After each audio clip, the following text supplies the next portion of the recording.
Le Tout-Puissant a dit, « Dis, je ne détiens pour moi ni profit ni dommage, sauf ce que Dieu veut. Et si je connaissais l'inconnaissable, alors j'aurais eu de bien en abondance, et aucun mal ne m'aurait touché. C'est que je ne suis qu'un avertisseur et annonciateur pour des gens qui croient.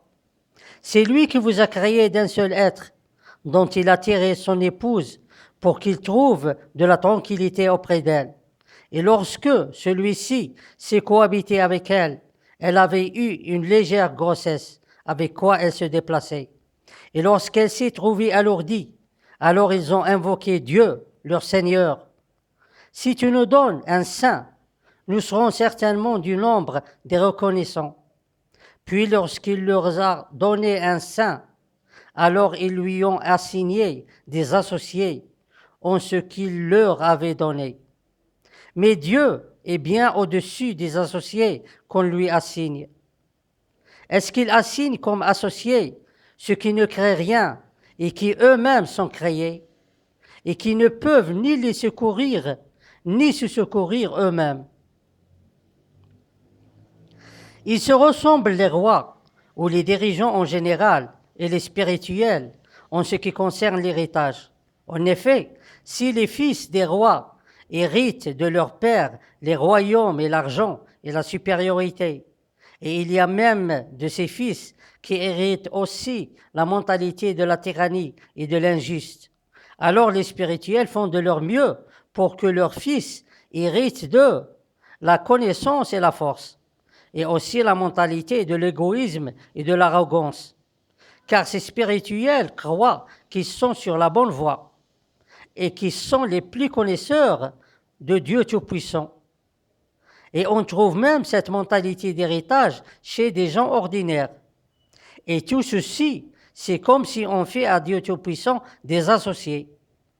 La relation entre une personne et son Seigneur ne peut être héritée ni par un fils, ni par n'importe quelle autre personne. Car Dieu Tout-Puissant ne permet jamais qu'on lui assigne des associés dans sa création. Et celui qui essaye de défier Dieu Tout-Puissant, alors il le prive de tout ce qu'il lui a donné et prépare pour lui un dur châtiment. Puisque l'héritage de certaines choses est interdit et il est contre la volonté de Dieu Tout-Puissant, alors les honorables messagers de Dieu ne font hériter ni la gouvernance s'ils sont des dirigeants, ni leur relation avec leur Seigneur, et ceci ni à leurs fils s'ils ont des fils, ni à n'importe quelle autre personne, que ce soit de loin ou de proche. Et celui qui dit le contraire, en réalité, il ne fait qu'inventer le mensonge à l'encontre de Dieu Tout-Puissant.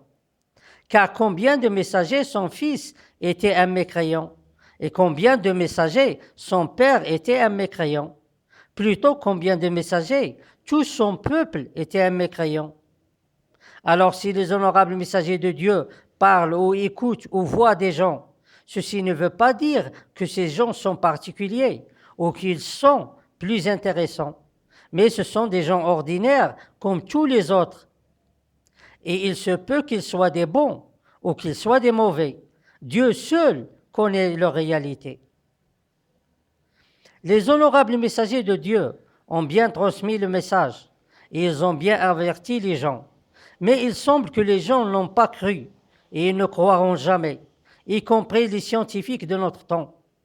Dieu Tout-Puissant leur a montré une partie de la vérité, mais ils en profitent pour leur propre intérêt. Ils adorent et ils suivent le ciel, mais ils ignorent le message de Dieu Tout-Puissant.